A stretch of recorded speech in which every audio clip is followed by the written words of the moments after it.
সবচেয়ে শক্তিশালী টেলিস্কোপ দিয়ে মহাকাশের কতদূর দেখা যায়? ১৬০৮ সাল ডাচ চশমা প্রস্তুতকারক হ্যান্স লিপারশে এক অদ্ভুত জিনিস বানালেন, পৃথিবীর প্রথম টেলিস্কোপ। ছোট্ট কাঁচের লেন্স দিয়ে তৈরি সেই যন্ত্র বস্তুগুলোকে মাত্র ৩ গুণ বড় করে দেখাতে পারত। সাধারণ সেই উদ্ভাবনা থেকে শুরু হল এমন এক যাত্রা যা আমাদের মহাবিশ্ব দেখার ক্ষমতাকে আমূল বদলে দিল। তবে সব টেলিস্কোপের ক্ষমতা এক নয়। কিছু টেলিস্কোপ এতটাই শক্তিশালী যে সেগুলো দিয়ে আমরা দূরের নক্ষত্র ও গ্যালাক্সি দেখতে পাই।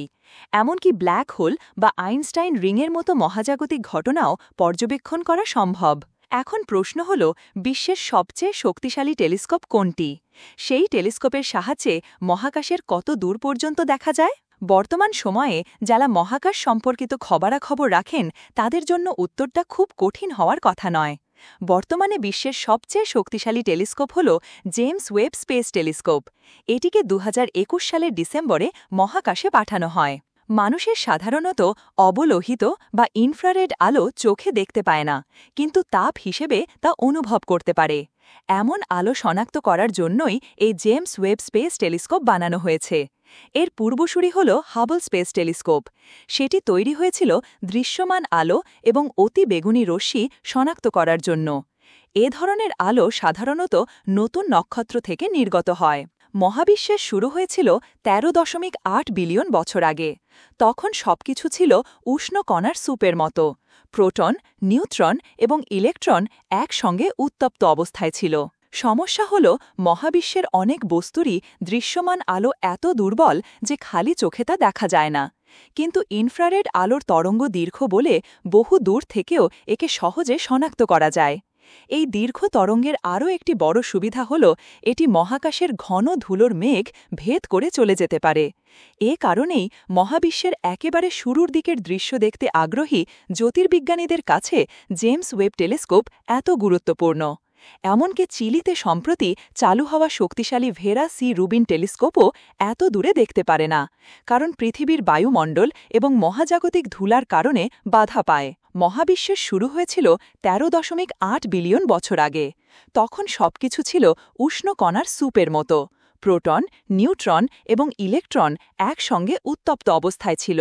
ধীরে ধীরে মহাবিশ্ব প্রসারিত ও শীতল হওয়ার সঙ্গে সঙ্গে প্রথম নক্ষত্র এবং গ্যালাক্সিগুলো তৈরি হতে শুরু করে। আজ আমরা যে পুরনো নক্ষত্র দেখতে পাই সেগুলোর বয়স প্রায় ১৩.৭ বিলিয়ন বছর। অর্থাৎ মহাবিস্ফোরণের মাত্র ১০০ মিলিয়ন বছর পরেই এসব নক্ষত্রের জন্ম হয়।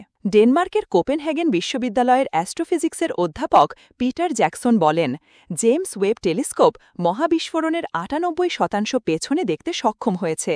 এটা আমাদের আশা ও প্রত্যাশাকেও ছাড়িয়ে গেছে। জেমস ওয়েব টেলিস্কোপ এত দূর পর্যন্ত কিভাবে দেখে? জেমস ওয়েব টেলিস্কোপ এত দূর থেকে দেখতে পারে মূলত এর বিশাল প্রাইমারি মিররের কারণে।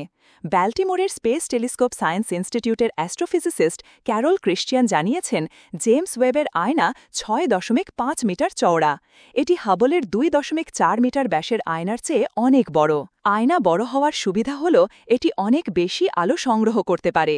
তবে দুটি টেলিস্কোপই কোটি কোটি আলোকবর্ষ দূরে দেখতে পারে, কারণ এরা পৃথিবীর বায়ুমণ্ডলের অনেক বাইরে রয়েছে।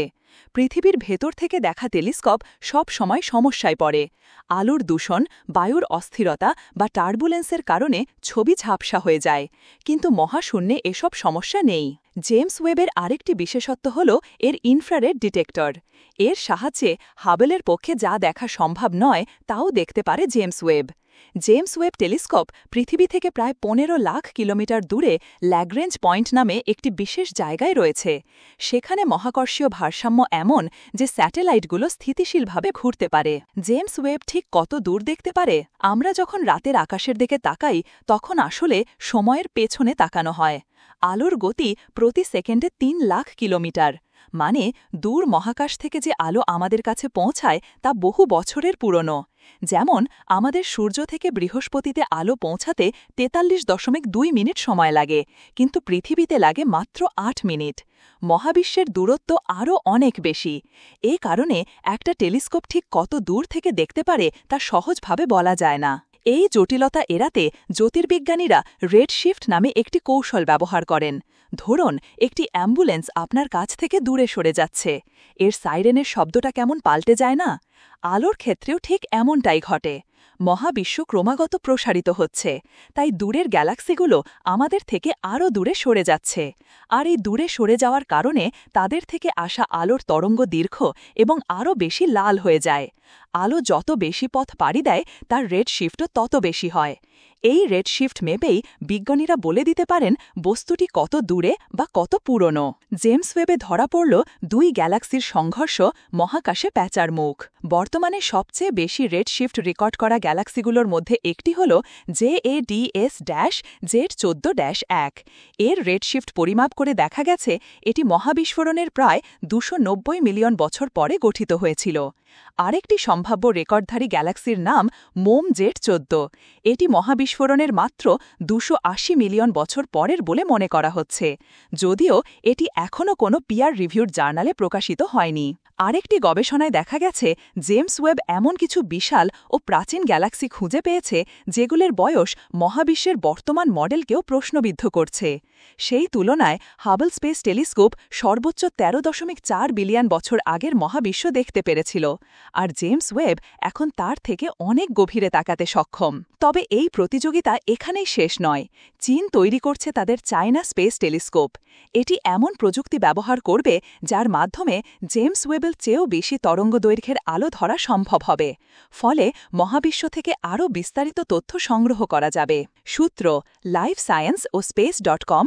গ্রন্থনা: অধ্যাপক মহসিন আলী আঙ্গুর। সম্পাদক ও প্রকাশক: মুজিবনগর খবর.com, মেহেরপুর।